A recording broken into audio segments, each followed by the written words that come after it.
put down that camera and strap in. It's time for a new episode of TogChat Live. It's an open mic night for photographers. Get ready for 60 minutes of your photography questions in real time with answers from your host, Joe Edelman. Hey, that's me. How's everybody doing, gang? Thank you for checking things out on a new day at a new time. So it's Wednesday night. It's 6 p.m. here in the East Coast of the United States. My name is Joe Edelman. I'm going to be your host for the next 60 minutes for all things photography. So as always, while people are showing up, let's go ahead and get a little bit of our business stuff out of the way, okay? So you guys know, those thumbs ups, the likes, all that stuff, greatly appreciated. Follow me on social media, Instagram, Twitter, Facebook. They're the ones where you're going to find me most frequently.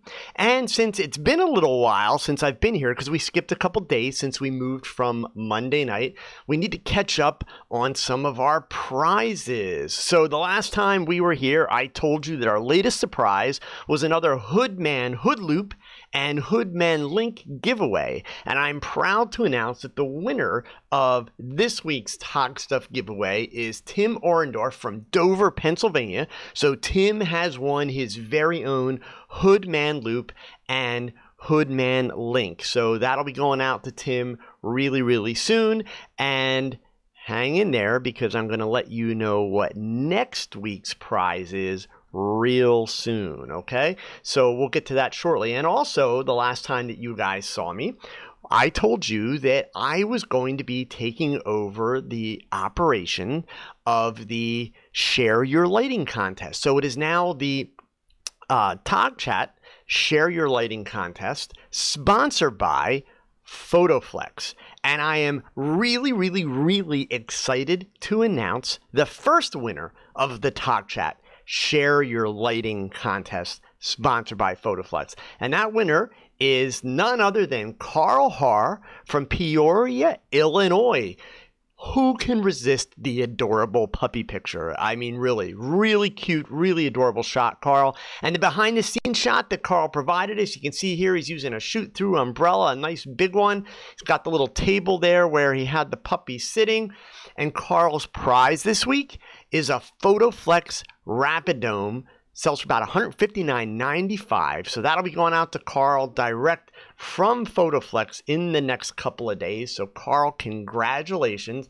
Now, if you guys don't know what I'm talking about this Share Your Lighting contest, you're missing out. This is your chance to win really cool gear. Period, okay? So the Share Your Lighting contest, sponsored by PhotoFlex. I'm going to paste the URL that you can enter right here in the chat window. And basically what you do is you're going to fill out a little form. You're going to upload a shot that you're really excited about, and you're going to upload 1 or 2 or 3 behind-the-scenes shots of how you did the picture. Now, here's the cool thing. Since PhotoFlex is such an awesome company, you don't have to use their gear to do your shots. Certainly, I would encourage you to use PhotoFlex gear. That's what I use, and I love them. But you can use whatever gear you have. And next week's prize, if you guys want to look it up on their website and see what it is, it's pretty cool. Next year's prize is a PhotoFlex First Studio 39-inch by 39-inch light panel kit. So, get to it. You've got until Monday night at midnight to get your entries in for next week's contest, okay? So I hope to see you guys entered. I hope to see some really great shots. And while it doesn't impact your chances of winning, I will tell you, when you fill out the form to upload your pictures, the more information, the better. So look for Carl's photo along with his behind-the-scenes photos on my social media feeds and also PhotoFlex's social media feeds this week, where you'll be able to read the backstory of how Carl did the shot. All right, so let's dive in. I know we got a lot of people here that want us to get to questions, don't want to hear me rambling about all kind of stuff. So let's go ahead and let's take some questions here. So I'm going to switch over to the chat window. If you guys have questions, by all means, load them in here. It goes without saying that if you got a question that you have to get answered, Super Chat will get that job done. I'm going to try to get to every question I can by the time we're done in 1 hour, but I will stay as long as necessary to answer those super chat questions for sure. Okay, so a couple questions came up pretty early tonight. Let's start with these. Trevor has a question for me, and that question is, now that I shot Micro Four Thirds for a little while, which still just under 4 months, but we're coming up on the 4-month mark, okay? He wants to know, is there anything that you miss from full frame? And, you know, Trevor, it's interesting because I had a conversation about this with someone the other day, and they kind of caught me off guard, and I say, you know, so honestly, it was kind of one of those like, come on, seriously? Like, do you really like it still, you know? And then, of course, the smart remark was like, so when are you going to switch back? Well, here's the thing, honestly. I'm not going to switch back. The thing that I found really interesting about the conversation was I don't have any complaints. I mean, I really don't. So I will share with you guys, I had a really cool experience while I was out at WPPI in Las Vegas. Hey, and by the way, just a quick note, my video last week, if you haven't seen it, it's the presentation that I gave for Olympus in Las Vegas on the Olympus stage. It's all about doing fashion portraits with simple lighting. I'm going to put the link here in the chat window so you guys can go ahead and check that out if you haven't seen it already. And in all sincerity, if you don't want to hear about my switch to Olympus again, just skip ahead to 7 minutes and 40 seconds. If you go ahead to 7 minutes and 40 seconds, you'll get right to the nitty-gritty of the fashion portraiture and some of the cool things that I did on stage there. But while I was out in Vegas at WPPI, the folks at Olympus asked me if I would be willing to sit down with some research and development people that were attending WPPI from Olympus Corporation in Japan. So I was like, hey, like, of course, that would be like really cool.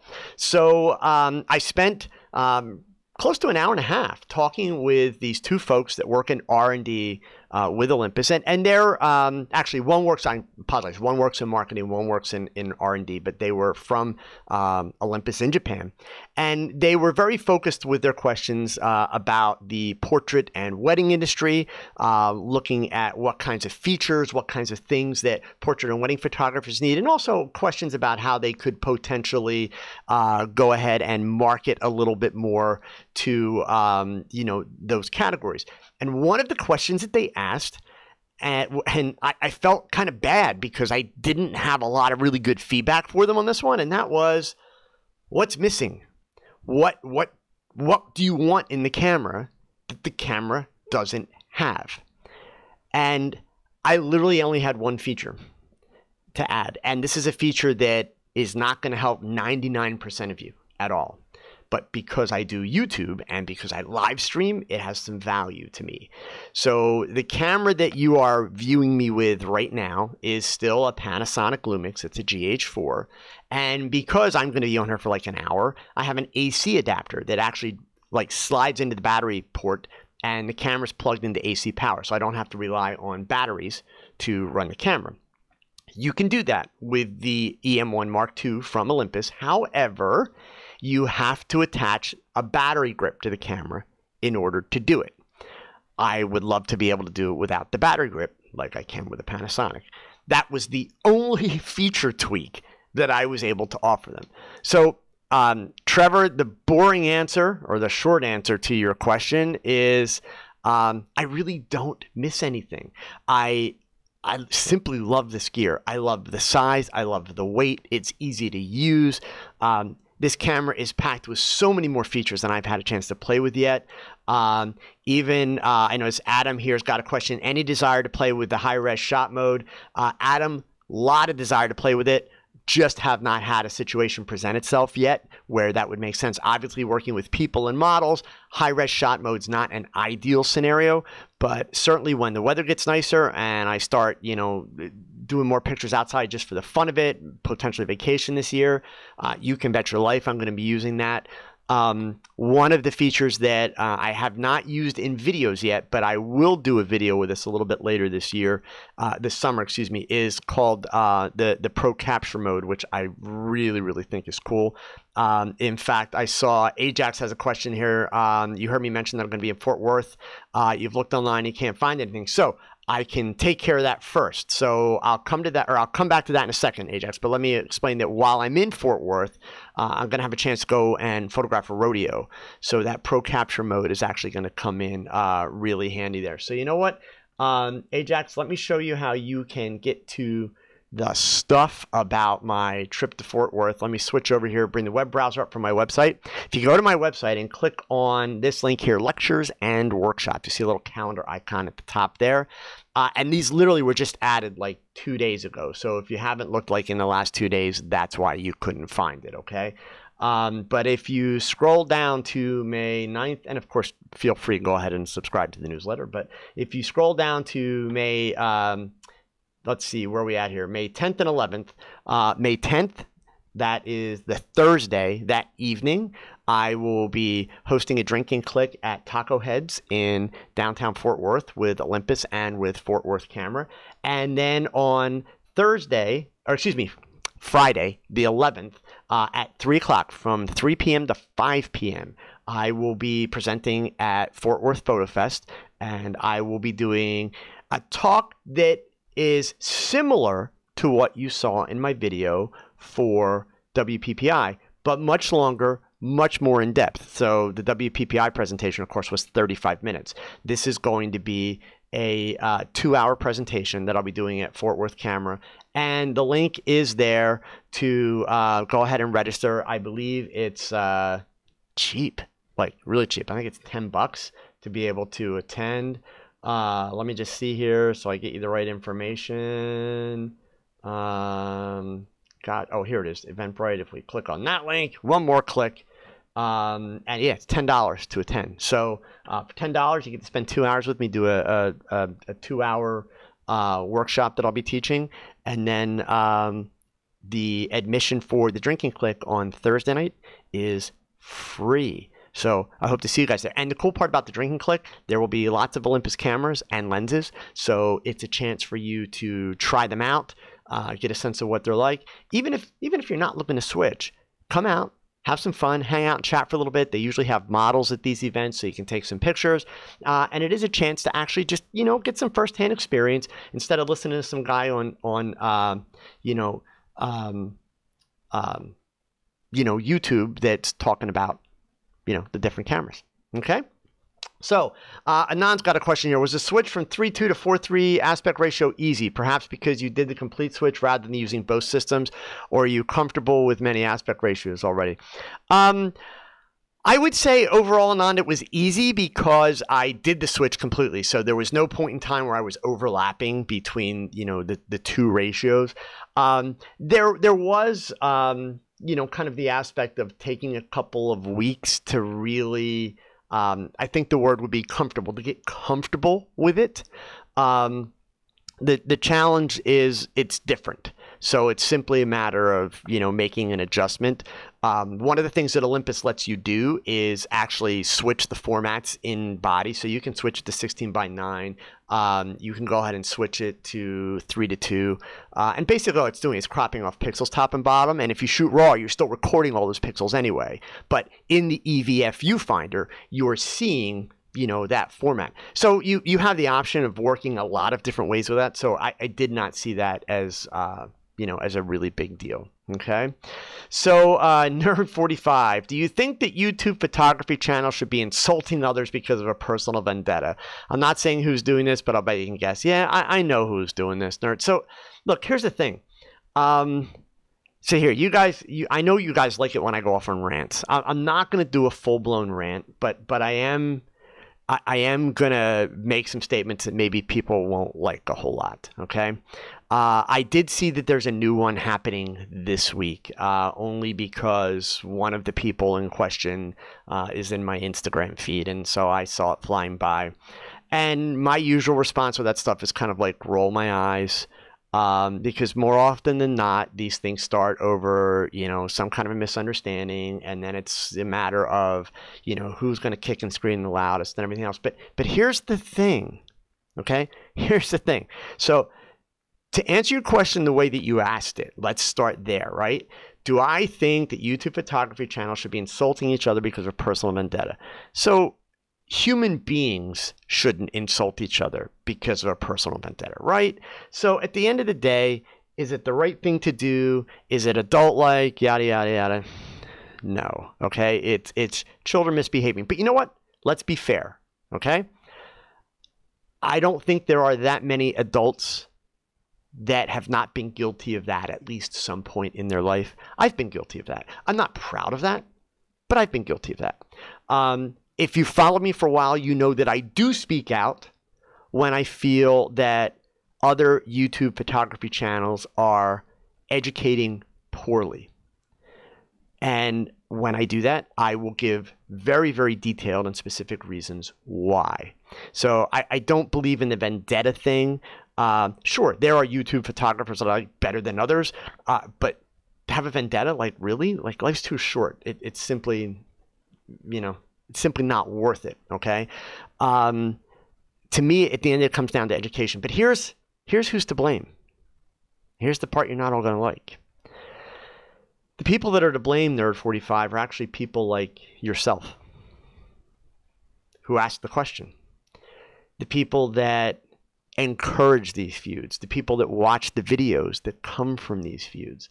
It's kind of like, depending on your political choices, and we're not going to go down the political rabbit hole, okay? But, one party likes Fox, another party likes CNN, right? So depending on what your preferences are and what your beliefs are, the other one's evil. Okay? As long as those two networks have an audience that pays their bills, they're not going to change. They're going to keep their heels dug in on either side, because why should they? They're essentially being rewarded, right? Well, that's kind of what's happening with a lot of these beefs. I mean, there's obviously, I know most people here are talking about Ken Wheeler, the angry photographer, and Tony and Chelsea. I'm pretty sure that's who Nerd was referring to, with his question. There's a big beef going on now about comments that were made about Fuji cameras. And honestly, I don't know. So I can't give you an opinion. Number one, I've never literally used a Fuji camera. I've handled them. Did not like the ergonomics. Everybody always asks me, Joe, why didn't you consider Fuji when you made the switch to Olympus? I simply don't like the ergonomics. Nothing against Fuji cameras, but ergonomics are important to me. So I'm not an expert on Fuji cameras. I'm not about to try and tell you who's right, who's wrong, any of that stuff. I think that being on YouTube and having a following, there's a responsibility that goes with it. And again, I'm not perfect. I've made mistakes. In fact, I see my friend Clint James is here, so I'll go ahead and own this one. On this very show, when I purchased my first Godox AD200 pocket flash, I received it, had not done my own research. For all the things that I teach you people, I was guilty of not properly researching this flash. And my thought process was, I'm going to buy it, I'm going to try it out, and if I don't like it, I'll sell it on eBay. I'll lose a couple bucks, because for those of you that haven't figured it out, that's how a lot of the YouTubers manage to do gear reviews and that. They buy it and then sell it. And they take a small loss in the process, but that way they can get their hands on the gear, etc. Okay? So, the challenge is that I got that flash, did not like it, came on this show and really kind of ripped it to shreds. I own 4 of them now. And don't get me wrong, it's still not my favorite flash in the world. I am all about the Interfit Honey Badgers. They are my absolutely go-to strobe. And I can't tell you all the down and dirty details, but I can say that later this year, I will probably get rid of the Godox AD200s altogether because of a product that is coming from Interfit. But for the time being, I'm using them for some portable and some location work where I don't want to take the Honey Badgers out. Okay, that's it. So, we've all made the mistake of kind of running our mouths at times. It's easy to do. I'm not proud of that fact. I try very hard to avoid it. But, there are consequences. I mean, a lot of you, in fact, here, let me bring this up. There was something that, that was going on recently. Let me switch the screen over here. I didn't get to talk about this because I was traveling a whole lot. So all this fuss about the Peter Licht photo. This was another one of these. Jared Polin, Frono's photo, made this video with the title, it's fake. Okay? And while he does present both sides, to call this fake is a bunch of crap. So here's the reason why, okay? Number one, all this fuss, and this was like a week, for like one solid week. You guys remember this. This wasn't that long ago. This was like beginning of February. For like one solid week, every day, this was like all through the Facebook feeds, all through Instagram feeds, all through all the RSS feeds. It's like everybody, oh my God, you know, Peter Lik sold this photo and it's fake. It's a composite. It's just wrong.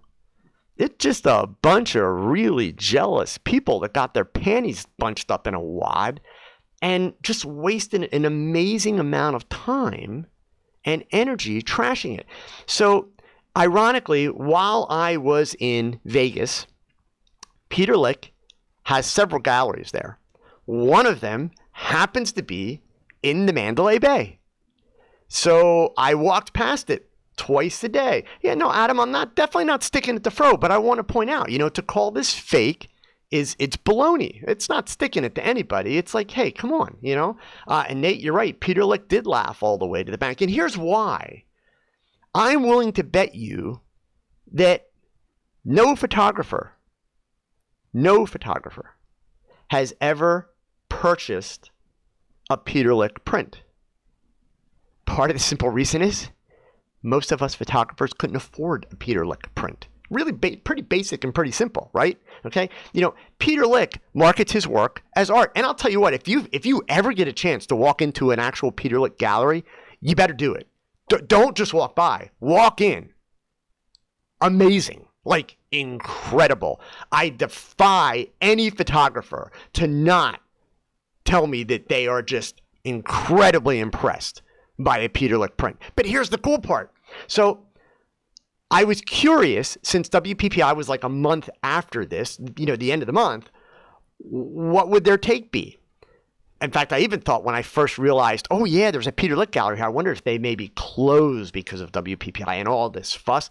They were open.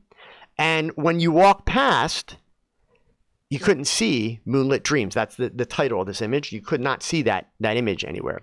So finally, my last night in Vegas, I had a little bit of free time, and I decided to walk into the gallery because I always enjoy looking at his prints. They are amazing. So there was no one else in there. The gallery was empty. It was like an off time. It was right around dinner time. So the salesman came up and said hello, and I told him honestly, I said, look, I don't want you to waste any of your time. I'm going to be completely honest. I'm a photographer. I do a YouTube channel. I've always admired his work. I'll tell you sincerely, I was simply curious if you had a copy of Moonlit Dreams because of all the fuss that it made. And the guy waves to me. He's like, come here. He's like, I don't have one copy. I'll show you a few. So he takes me back, and they have these little rooms where they set the prints up in them. And they changed the lighting. So one of the things that is really amazing about this image, and this is why if you ever get a chance to go into a Peter Lik gallery, go in, okay? Because they'll show you, if you ask nicely, as you adjust the light intensity in the room, just, you know, from overhead lamps in a room, the image changes dramatically. They use, and somebody here might know it, or you might want to Google it. There's a printing process that they use. I don't remember the name of it. You guys know that I don't do a lot of art and big printing stuff, but literally as the gentleman is turning the lights up and down in the room, the image is changing dramatically, just in terms of the tonal ranges and the relationships between the tonal ranges. It's kind of like a metallic type printing. At least that's kind of the way it feels. Really, really cool. So part of it is, you know, number one, yeah, it's a composite. He acknowledges it's a composite. Was he telling the photography world up front that it's a composite? No. And who cares? His audience is not the photography world. And as photographers, why should we care? Why should we really care whether or not he did a composite or not? And why should we ultimately care if he used the same image twice? Why? Right? At the end of the day, the only people that should care are the people that paid the money for his images. And I'm willing to bet you they don't care. That's the point. So yeah, nerd, that was kind of a long answer to your thing, but honestly, the only reason this stuff goes on, I mean, seriously, like, you know, F-Stoppers is a good website. I have mad respect for F-Stoppers. Let's be clear. But really, this is what they're down to now. You know, and then probably I saw Tony and Chelsea had a video about, you know, should you do free photos for friends and family? Yes or no? Well, okay, gang, like, let's be real. Do you need somebody on YouTube to tell you if it's right or wrong? for you to do free pictures for your friends or family? I mean, seriously, right? So, again, this is the one kind of thing that I refuse to do. I won't do it. I've never done it. I'm not going to do it. It's all pure clickbait. And the sad part of it is, all the time, I mean, literally this has got almost 2,000 shares, this video. All these people are just wasting time and not improving their photography, because nothing about this whole exchange helped anyone's photography. Nothing about a video that says, should you do pictures for free for a friend or not? Like, no. All right? Like, come on. Do you need somebody to tell you whether or not you should or shouldn't do that? So, JR, apparently somewhere on Peter Lick's website, he did say his photos were single shots. Now, actually, he didn't, JR, so be careful with what you say. I've done the research on it since. He implied it. Yes, he did. Not on this specific picture, but on the other image that used this moon. He implied it. And again, at the end of the day, okay, he has provided proof that the people that purchase the images are aware that they're composites. What does it matter? Like, it simply doesn't matter. And I will tell you what, from my perspective, the image is incredible. To see it in real life, several feet, big, it's amazing. It's absolutely amazing. I would be very happy to have that in my portfolio, whether it was a composite or a single shot. So, people just need to relax and worry about their own work, and all that kind of stuff, So, but yeah, I mean, understand, guys, that every one of these YouTubers, myself, Tony and Chelsea, Jared Pullen, Ken Wheeler, the anime photographer, everybody's got an audience and everybody's got a value. So all I can encourage you to do is this, sincerely. You notice you don't hear me say don't watch any of them. You've never heard me say, even, people think that I have it out for Jason Lanier. Apparently Jason Lanier said that, I guess somebody asked him about me and said, oh, I'm just jealous. I'm not jealous. My beef with Jason Lanier is that indeed, when he does a lot of his videos, the lighting that he does in them, especially with reflectors, is simply a bad technique. It is not flattering. It does not work well. Jason Lanier is a great photographer. He's very accomplished. The guy's making more money than I am. So who am I to say, right? Okay. So, at the end of the day, you all have to realize that there is a lot of value in every single one of them. But at the same time, you all have to learn when they're really just trying to do it for the views. You've got a whole crew of young photographers who are following the Peter McKinnon flow, and they're getting lots and lots of views and lots of subscribers just because they're young and they're attractive and they're having fun. Well, okay, that's cool, but that's entertainment. That's not education. So, is there value in their videos? Sure, but you have to learn to take away from it what is actually going to help you. So anyway, that's about all the others. Let's do that. So Martin had a great question here, and this is one that comes up in several different ways. And guys, go ahead, dump those questions in there. All right, we've got some time here.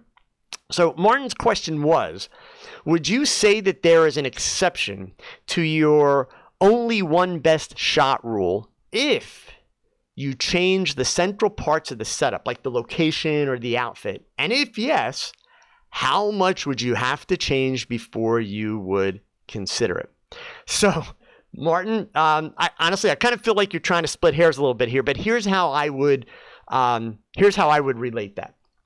I believe that if you can put the two pictures side by side, all right, and there are obvious cues that they are from the same shoot with the same person, then no, you don't want to use them. So I'll give you an example. Martin, you mentioned change location, the outfit, etc. Well, okay, so let's say we have a model and we change the location and we get a cool shot at each location, but the model's wearing the same outfit and the same hair and makeup.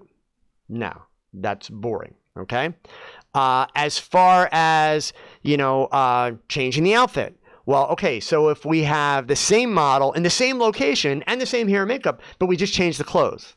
No, that's boring too. So you need to, in that sense, at the end of the day, I would say no, there's still only one best shot out of that. But to be fair, Martin, it also depends on what are you doing with the shots? What's the point? So using kind of the examples that you're using here, let's say that they were for a modeling portfolio. Would that be the end of the world? No, it wouldn't be the end of the world. It's not optimal, but it wouldn't be the end of the world. If it were for your portfolio as a photographer to show off your skills, yes, bad news, don't do it. Okay, you want as much variety as you possibly can. That would be my advice there. Okay, so James Lawson Smith, thank you for the congrats on number 100, and definitely still planning to go strong. So D-Mac, I heard some rumbling that Nikon is about to go mirrorless. Any truth to that? Well, I'm not even about to say that I have, any inside information on that, D-Mac, but I think it's reasonable to say that based on patent filings, right? That we know Nikon's going to have a mirrorless camera. It's reasonable to say, based on patent filings and based on public statements, the Canon is going to have a more, pro-level mirrorless camera. Obviously, Canon's got some consumer-level mirrorless already. They pretty much don't have a choice, right? I mean, that's where the future is going. I've been saying for years, I mean, it's interesting. There's been a couple articles show up in the last couple days or so about the future being, mirrorless. I've been saying that for several years. There are videos where I've said it years ago. If you've come to my talks, you've heard me talk about it in talks. The future is absolutely mirrorless for a myriad of reasons. That's a good thing. That's a great thing. Don't panic. It doesn't mean you've got to run out and buy all new gear right away. No. But Nikon and Canon, they don't really have a choice. The big thing in their defense, not a big defense because, I finally gave up on Nikon. I got frustrated and moved on. But in their defense, the thing that you have to understand is that the thing that has been tough for Nikon and Canon is that they have legacy. They have hundreds of thousands, if not millions of users that have existing glass. So the problem is that mirrorless is such a different system that uses such, once you take that mirror out, you're going to mount the lens much closer. So everything is different. The problem is, how do you come out with that mirrorless camera and use the old lenses? So based on the patent filings and all the rumors that we're seeing, it would seem that Nikon's solution is going to be to come out with a new lens system and then an adapter for the legacy lenses. That's a deal breaker for me. You guys have heard me talk about before. That's why when I tried Sony several years ago, I didn't stick with Sony, because at the time, Sony had very few native lenses. I just think it's foolish to spend that kind of money on a precision piece of equipment and then use adapters. I want to use lenses that are natively engineered for the camera that I'm using. That's my personal taste, okay? So, Canon and Nikon, they've got a lot of legacy to deal with. Now, I think they've dealt with it poorly. I think they've waited too long. They've kept their heads in the sand, and it's hurting them. It's clearly hurt their business. Their financial statements prove that. But will they come out with mirrorless? Yeah, pretty much. So, Ronald Warren, I agree that the future is mirrorless. That being said, why do you suppose the evolution of mirrorless seems to be so slow? Ronald, I would argue that it's been actually incredibly rapid. I mean, in all fairness, in order to learn about, kind of evolution of things, we have to look way back in history. So let's go back and let's look at how cameras evolved from the 50s to the 70s, or better yet, from the 50s to the 80s. So a 30-year time span. Let's look at the evolution that happened in cameras there. Really wasn't that dramatic. I mean, it really wasn't. Okay, so by comparison, and the real evolutions back there was happening in film technology, and I don't mean the cameras themselves, film technology. I mean the actual film that recorded the image. That's where the real revolution and change or evolution was happening.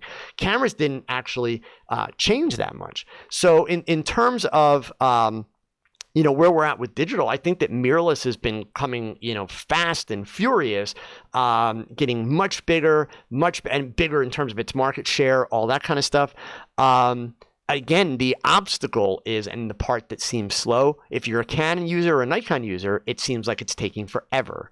And the reason is because it is taking them forever. They've avoided it as long as they possibly could. So, Trevor, I will be surprised if Canon's new system has the EF mount. In all likelihood, it's going to require, an adapter to be able to use it. I hope that it does. It'd be great. But Tim Orendorf, where did I get the Lego camera? It was actually a Christmas gift from someone a couple years ago. I don't remember where it actually came from. Sorry. I think it was a little one of those like five below type store gifts, like something like that. Okay. So let's see here. What else did we have? I saw a couple others go by real quick. Lego camera. Adam, you recently moved to Olympus? Did you try Fujifilm? Adam tuned in late. I did not try Fujifilm for one simple reason. I do not like the ergonomics of the Fuji cameras. So please, let's be clear. Don't go tell Ken Wheeler that I'm bashing Fuji, right? I'm not bashing Fuji. Fuji's doing some really, really great stuff. They literally, you talk about a camera company that's kind of risen from the ashes. That's Fuji. Totally. Okay. But I just don't like the ergonomics of their cameras, and ergonomics are really, really, really important to me. Camera's got to fit right in my hands. It's got to feel really good. Everything's got to be where it needs to be. That's just not it for me. And keep in mind, going from Nikons, which I love the ergonomics of the Nikon cameras, to the to the Olympus, that was really kind of the amazing part about the Olympus design. We're talking a smaller, lighter camera that, in my opinion, is one of the best, if not the best, ergonomically designed camera on the market today. And I mean that sincerely. I want to be clear. I don't get paid to preach Olympus. Yes, full disclosure, Olympus paid me to walk on a stage and do my presentation. And for 5.5 or 6 minutes of that presentation, I explained to people why I switched to Olympus. So be completely honest about that. But at no point in time have I ever been asked to say anything specific. Have I ever been told to say anything specific? Nothing in my arrangement has, any requirements on what I say. So I'm telling you, what I feel and how I feel when it comes to the Olympus cameras. And I really do. I feel that their ergonomics are just amazing. Absolutely amazing. Okay. So, let's see. Melnick Studios. When will photographers become mirrorless, i.e. stop being so vain looking at equipment reviews in the mirror of YouTube and step aside and shoot their next? Yeah, I mean, one of the things I've learned, so you guys know that I coined the phrase geartographer. And it's fair to say I did not mean that to be a flattering term. I was really hoping to kind of get people's attention and to convince them that they needed to spend less time worrying about gear.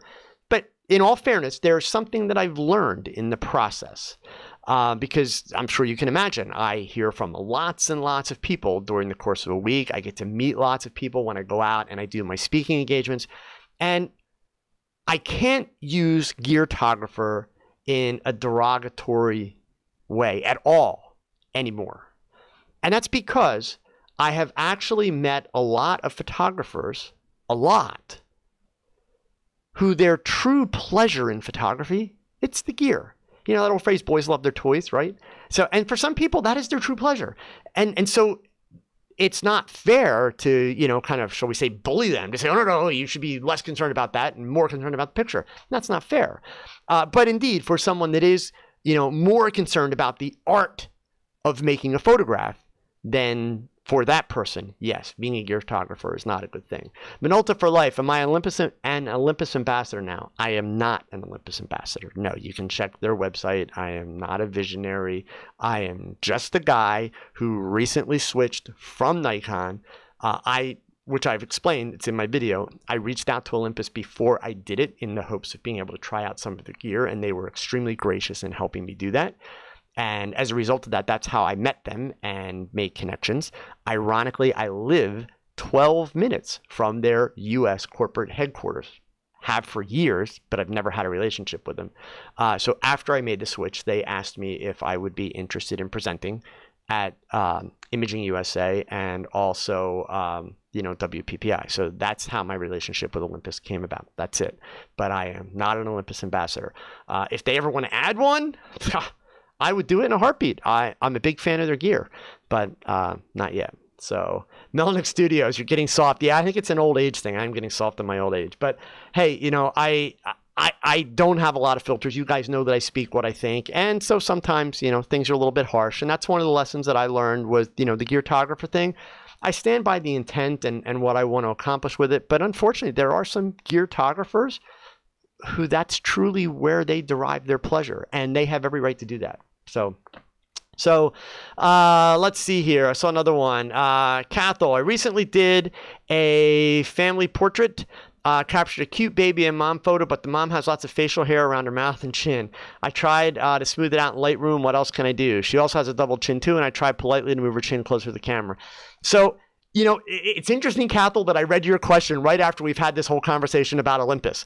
The reason I say that is I'm willing to bet, Cathal, that you're using a camera that's probably got like 24 megapixels or higher. So let me know how many megapixels, or what camera you're using and how many megapixels does it have. The simple fact of the matter is most people, especially adults, and then the older they get, have facial hair. Even a 20-year-old female will have facial hair unless she actively waxes her face. With all the resolution we're getting in the cameras and all the megapixels we're getting, if you shoot a close-up of these people, you're going to be able to count the hairs. And that becomes a problem, right? Because then you've got to retouch it out. And unfortunately, Cathal, to do it in Lightroom, it's going to be tough. You're going to need some more advanced retouching techniques, which means you're going to want to switch over to, you know, Photoshop for being able to do that. But what you wind up with is, because of all that resolution that you've got, when you do that close-up, if the person's got facial hair and if you've got lighting that has kind of caught that facial hair, you've got a picture that is actually very unflattering. And why is it unflattering? It's unflattering because of all the megapixels that you have. So, I mean, I'll tell you guys honestly, when I switched to the Micro Four Thirds, one of my concerns was, okay, I'm going to have a smaller file to work with, and I've got fewer megapixels to work with. And this is part of the big reason why I wanted to try the cameras first. Going down the feature list, I was very impressed with the feature list. So I knew, like, okay, you know, this is what I'm going to be able to get out of the camera in terms of features. Great. So it checked off all the boxes. That's easy. I didn't have to pick the camera up to figure that part out. But I wanted to actually see my kind of work in a 24 megapixel Micro Four Thirds file and see what it was going to be like retouching, because you guys have heard me talk about in the past where I'll go in and I'm literally retouching eyelash by eyelash sometimes to do things. So it was important for me to see, you know, how that was going to translate. I have absolutely no complaints whatsoever. And indeed, what I have found is that working with it at 24 megapixels for the EM-R2, it's also helped me to kind of speed up my retouching time, because I'm not working with such extreme resolution, and in big part, you know, extreme resolution that I don't need, you know, as far as that goes. So I'm just checking here, Cathal. I want to see, you would think that I know off the top of my head, but I don't. How many megapixels? So, okay, so it's a 24.3 megapixel, but it's a full frame. And that's part of what you're dealing with there. So, you know, you're picking up a lot more resolution, and that's why you're running into the problems with the hair. So, at Deb, if I had to start over with photography, what would I do better or do differently? Oh, man.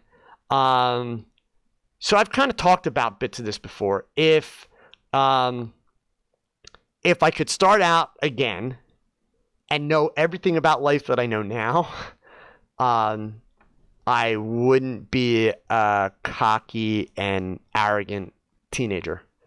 I just wouldn't, you know. I wish when I was younger, I had a better appreciation for the opportunities that I had, for the experiences that I was having, and for the things that people did to help me.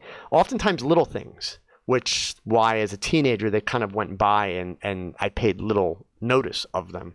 But honestly, that would be it. It just would be learning to appreciate much more of what I had and the opportunities that I was being given. Because sadly, you know, it's taken me till this point in my life to realize the value of that and to realize how that can really, you know, benefit me in the long run. So I think that would be it. So Jean Edward, have I tried the other Olympus models from the OMD line? There are 3 other models, and Olympus does not really have a comparison tool on the site. I have not tried them in terms of taking them out and shooting with them. I have handled them and played with them at the Olympus booth at Imaging USA and also at WPPI. So I've, you know, familiarized myself with them fairly well. In terms of my needs, the EM1 Mark II was kind of the camera hands down from the beginning. So there really wasn't a whole lot of reason for me to be digging into the others.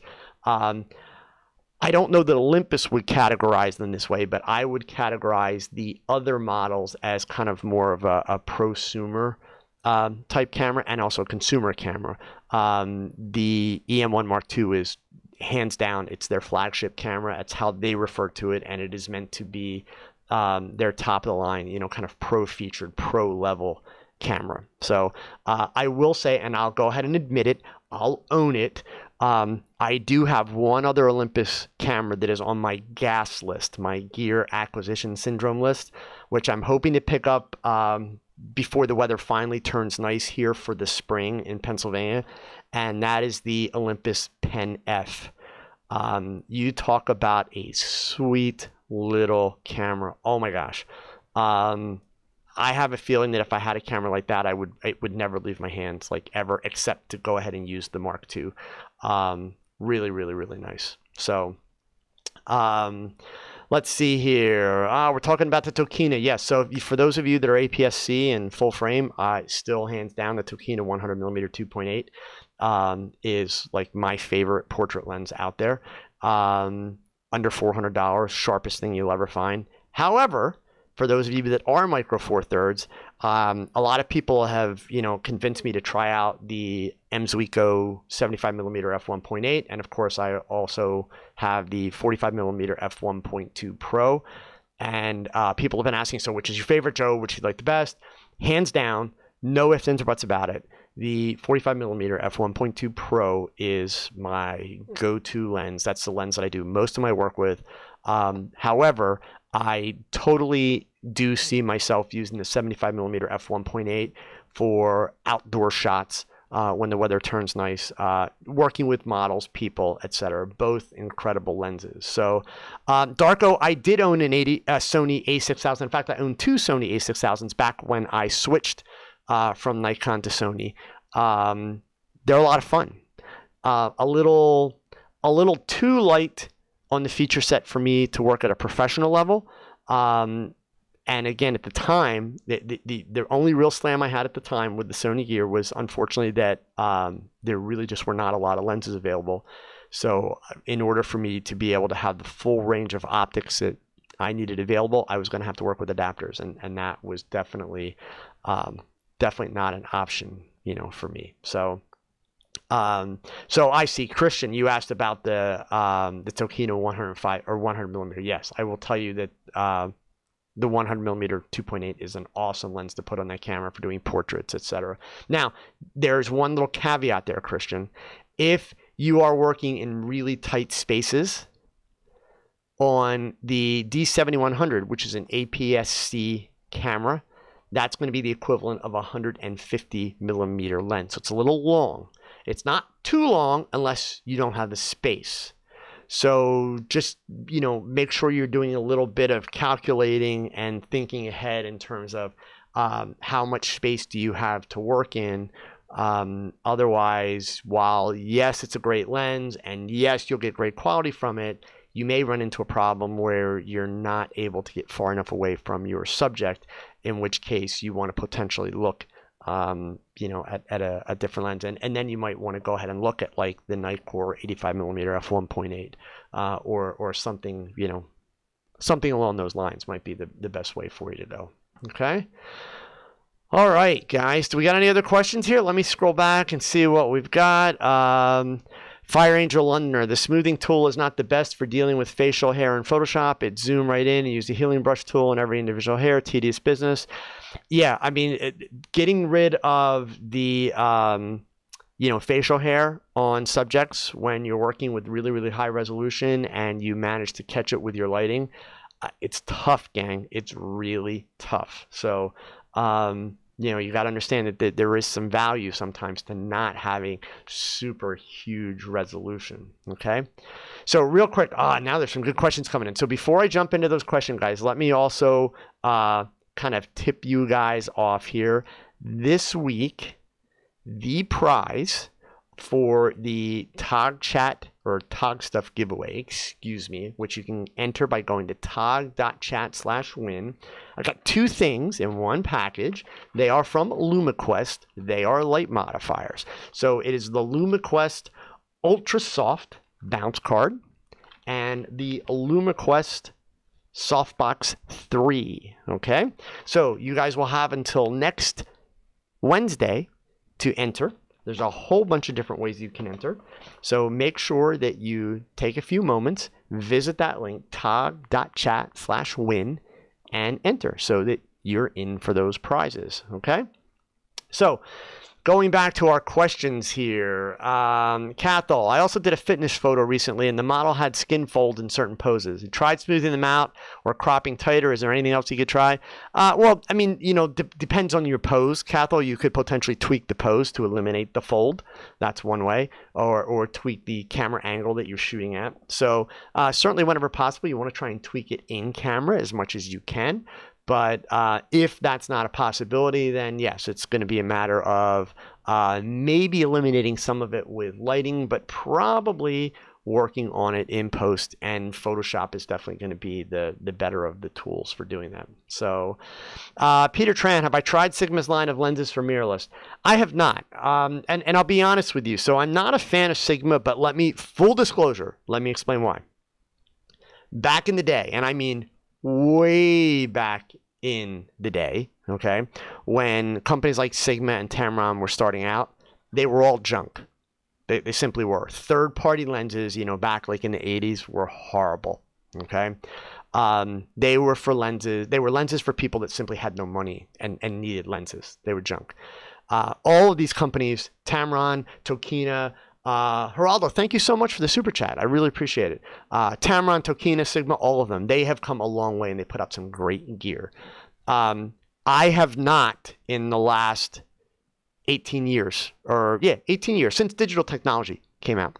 I have not as much as tried a Tamron or a Sigma lens of any kind. The only off-brand lens that I have tried in the last 18 years in the digital era is the Tokina 100mm f2.8.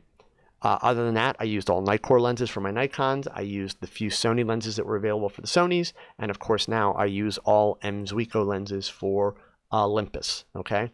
So that being said, if you read the blogs, you hear a lot of ups and downs on Sigma. You hear mostly good stuff on Tamron. And Tokina, you don't hear much about at all, except, of course, between myself and Ken Wheeler, the angry photographer, you hear a lot of buzz about the Tokina 100mm. So, I would say to you, honestly, test them if you can. Try them out if you can. I don't think that you're going to find any of them to be junk at this point. Not like they were way back in the day. But I don't have any personal experience. I'm sorry. No. So, AppDev, what was my best ever gear purchase in terms of value for money and most useful item? Oh, gosh. I think it always comes down to, what's your go-to lens? So when I was a full-frame shooter, it would have been the Tokina 100mm f2.8, hands down. I mean, for less than $400, my God, that's, amazing. Now in the micro four thirds world, it's absolutely the 45mm. The 45mm f1.2 is outstanding. Just I love that lens. I love everything about it. It's so sharp, so fast. Love it. So James Lewis, a gear question. What is my choice of rechargeable batteries? Like, you like the Eneloop and the rebranded IKEA batteries called LADDA made in Japan.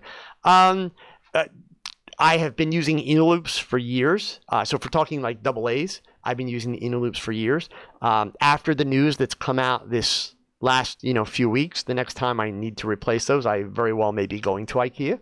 From everything I read, and I didn't get to read all those articles in depth, but from everything I read, I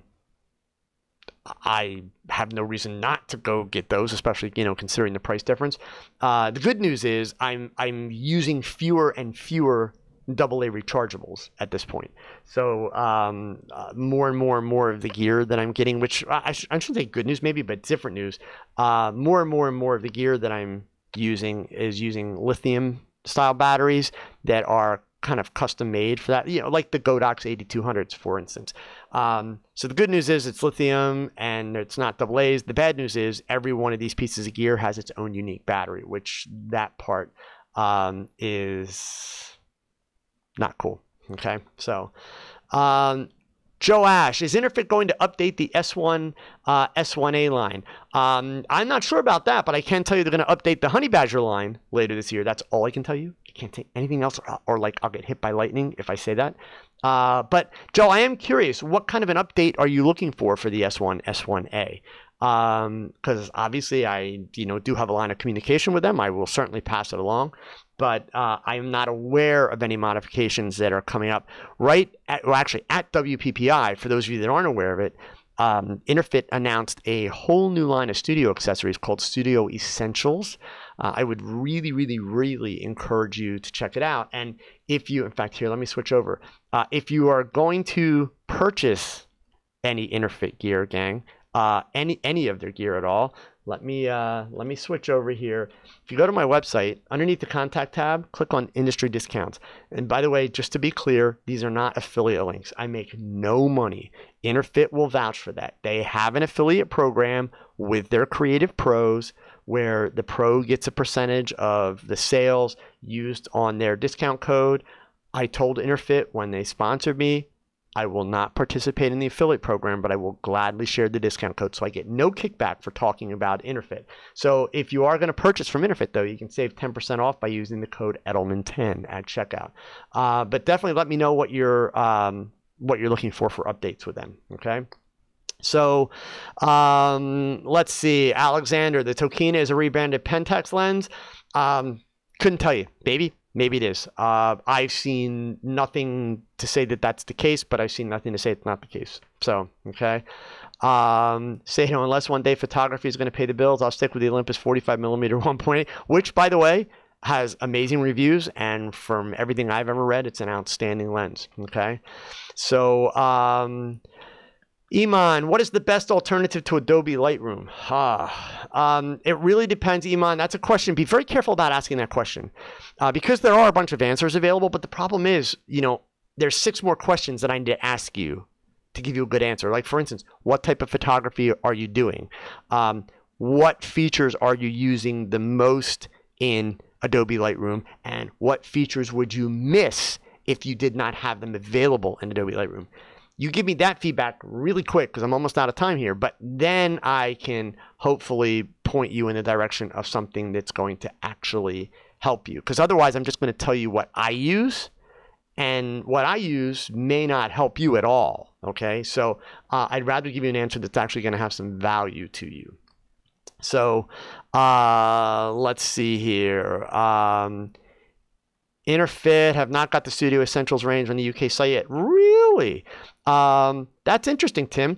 I'll ask about that. I don't know why, but I promise you next week I'll have an answer for you guys as to when you'll be able to find that stuff in the UK. Thomas, why do you not participate in the affiliate programs?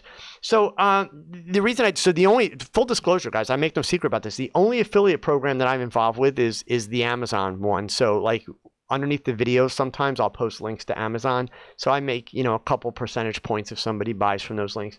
The main reason that I chose not to participate in the affiliate programs is I want to be able to talk about product lines that I really like, and I want to be able to present product lines that I'm excited about knowing that people are not going to basically be saying, well, yeah, he makes money if I use that code, or he makes money if I do this. So I'm not sure that I should trust that. You know, for the YouTubers, especially the bigger YouTube channels, so I mean, even the ones bigger than me, it's a very slippery slope. Like somebody asked earlier, am I an Olympus ambassador? No, I'm not an Olympus ambassador. I'd certainly love to be an Olympus ambassador. So Olympus, if you're listening, hi. But you know, even if that happens, for me, it's incredibly important that I am able to do it in a way where I'm essentially able to maintain the trust of my viewers and my followers. So, you know, I just find it easier, given that you're not going to get rich off of affiliate programs. I don't get rich off the Amazon one. I wouldn't get rich off of the Interfit one. Yeah, it'd be a little check that would come in every so often. I would rather just avoid that. And that way, you know, I have in good conscience the ability to say, hey, this is what I think, this is what I like, this is what I hate, you know, etc. So when you become an ambassador for somebody, you know, like if I were to become an ambassador for Olympus or whomever, you actually have a greater responsibility. Even with Interfit, while I'm not getting paid by Interfit, they gave me some honey badgers. Yes, okay, I disclosed that in the video that I made about them. But, you know, there's an added responsibility to make sure that you are tempering your words very carefully and making sure that the advice that you're giving is advice that's actually going to help people and benefit people, not benefit me. So that's, you know, that's part of the reason why. It's just, honestly, it's easier. Okay. Joe Ash, do I know if Interfit is coming out with a speedlight line? To the best of my knowledge, they are not, but don't take that as the gospel. I'm not aware of that. I already did drop the little hint. There's going to be a new version of the Honey Badger coming out later this year, much later this year. But I can't tell you any more than that. I can tell you, which I've told you in the past, that Interfit is going to be coming out with a lithium battery similar to the Photogenic Ion and the Pulse Buff Vagabond.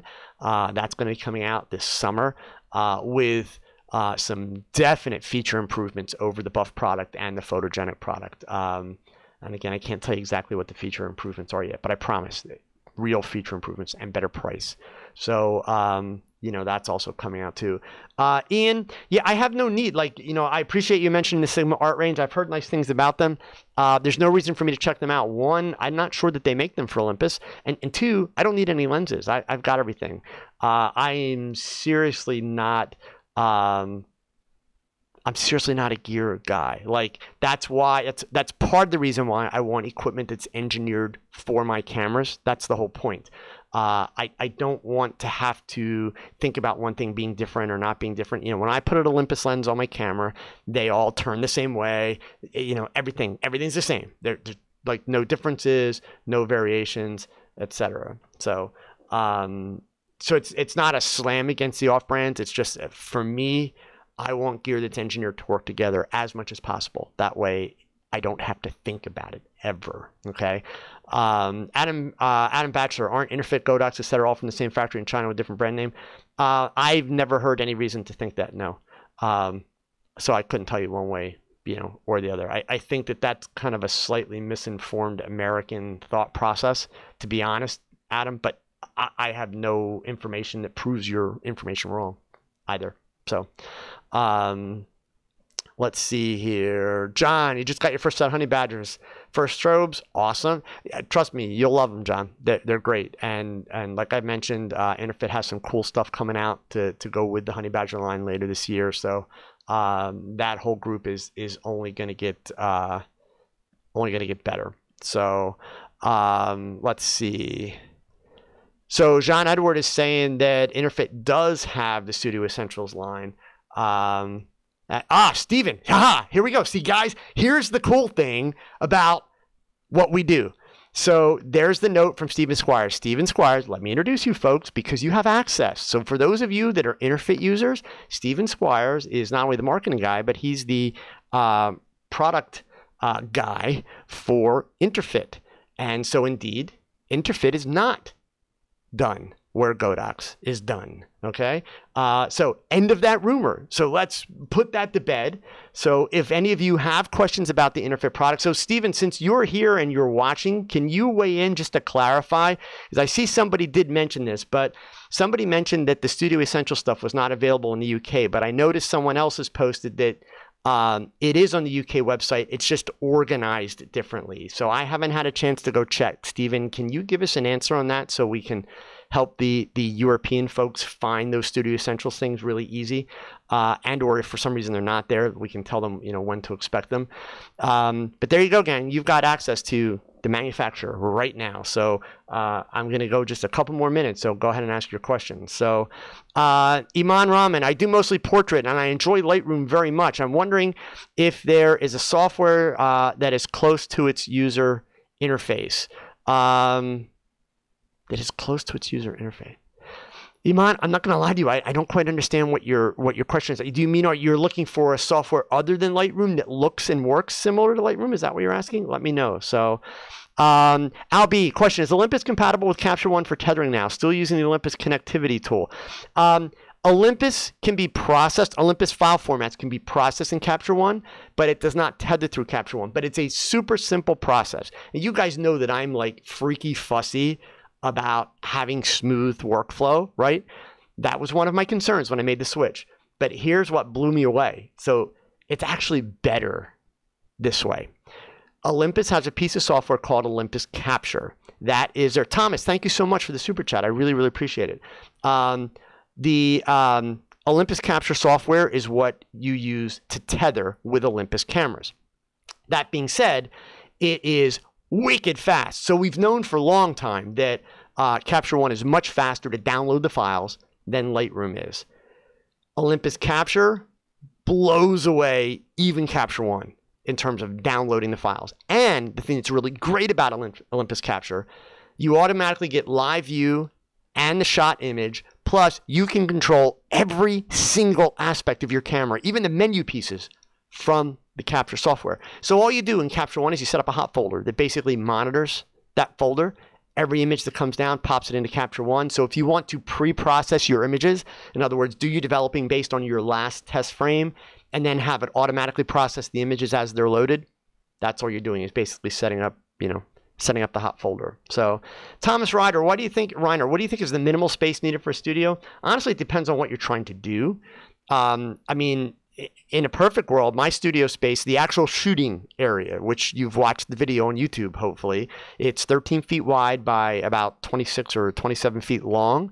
If I could have my preferences, I'd have about 6 times that space. But there's very little that I can't do in that studio. The only thing that I really can't do in that studio space is have a model jump. Okay, so. JR, Capture One tether is faster because it doesn't save to the card. Does the Olympus one save to the card in the camera? You have your choice. You can have it saved to the computer hard drive. You can have it saved to the SD card and then just view the previews in Capture One. Or you can have it saved to both the PC and the computer hard drive. I will tell you that when I talk about how fast it is and get really excited about it, my default setup is to have it saved to the card and to the computer at the same time. So it's saving in both places. And I'm telling you, it's boom. It's like that. It's awesome. And that's using the Tether Pro cables with the USB-C connection. So I'm using a 15-foot cable. And even when I was at WPPI in Olympus, if you guys watched that video or if you were in Vegas and saw that talk, I was on the 15-foot Tether Pro USB-C cable with another 15-foot active cable in between to get the computers, which were in the AV booth in the back of the stage. So crazy fast, really, really fast. So let's see here. There was another question up here, ways that I missed that had something to do with Portrait Pro. Trevor, did I find my new shirts in Vegas? I did not. Believe it or not, I'm not kidding. This is the first time I've been to Vegas. I only got out of the hotel once for like about 2 hours. And the cool part is, Trevor, it was to go and see Kat's studio from Patreon. So Ken Preston and Doug Thompson and myself, we went to spend some time with Kat that evening, got to see her studio. But I did not get to go look for shirts at all. Crazy part of it is the only time I've ever been in Vegas, it was only about 2 degrees warmer in Vegas than it was here in Pennsylvania while I was there. So there also really wasn't a really good line to, or reason to go outside because of the cold. So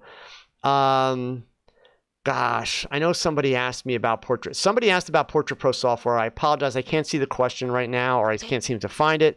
Oh, there it is. Sorry. Dave Steckler. It's right down here at the bottom. Have I used Portrait Pro software? What are your thoughts about it? This alternative. I used a version of it years ago, probably 5 or 6 years ago. Hated it with a passion. They've gotten better recently, because for the longest while, I'll tell the story truly. If you guys have been around for a while, if you can remember the old ads for Portrait Pro software, my philosophy is that any company who would use pictures as bad as those pictures deserves to go out of business. Like, their ads had to be the worst ads ever, like ever. They were just, like, why would you buy this software after seeing this picture? Like, that bad. So their ads have gotten a lot better. I know that to this day, a lot of times when I see images that have been processed in Portrait Pro, I am seeing images by photographers that have not really developed their skills to the point that they want to yet, meaning they tend to overdo it with Portrait Pro. So you can't blame that on the software, right? Let's be fair. That's not the software's fault. That is, the photographer's fault, okay? So, I think that it's got some great features. I will say that for skin and that type of stuff, I still kind of prefer the old school methods through Photoshop, because I feel that I have a little bit more control. But yeah, I mean, they sell a lot of software and there's a lot of people using it. I think at the end of the day, it comes down to what are you most comfortable with? What is able to give you the results that you are happiest with? So as much as I'm not a fan, I'm being very honest with you, that's based on kind of old information. And even if it was current information, if it's doing for you what you want it to do, then it's not wrong. There's no such thing as the wrong software unless it doesn't do what you need it to do, right? Okay. So let's see here. Steven's piping in here from Interfit. I believe the UK team is planning to launch in an upcoming trade show. Okay, cool. So he's going to let us know. And you guys can also check with the UK office. Yeah, like the photo show, I believe, in the UK is like this week or next week. So maybe that's when they're going to, do it. But yeah, we'll get you guys an answer, and we will definitely let you know. DMAC, I know that you're photo making. I got to see your video finally too. Feel really bad that I was like on the phone in your video, but I saw it. So yeah, hopefully we will actually get to spend a little bit more time together and talk together. I don't know. Are you going to be in New York for Photo Plus in October? Maybe we can do the video the right way then, right? So, okay, gang. So look, just a quick follow-up. Share your lighting contest to make sure that you get your entries in for that. The link underneath the video, tog.chat/share your lighting. I would love to see you win those prizes. Don't forget that you have the opportunity to also win the Lumiquest Ultrasoft and the Lumiquest Softbox 3 by visiting tog.chat/win. And for me, it's time to say goodnight. So new video coming out this week that's going to be all about how you can create depth in your portraits when you're working against a solid color background. Because one of the challenges with solid color backgrounds, while they're nice and they're easy and they're simple, if you don't have a big budget, it can also become a little bit boring. So how do you come up with other variations and other options? One of the things that you do is you create depth where there isn't really depth. So that video is coming up this week. We'll be back next week, next Wednesday, with another TogChat for all you guys. And you know the drill. Until next time, thank you for spending the evening with me. Make sure you remember these words. Thanks for watching another live episode of TogChat. Now go and pick up that camera and shoot something, because your best shot, it's your next shot. So keep learning, keep thinking, and keep shooting. Adios.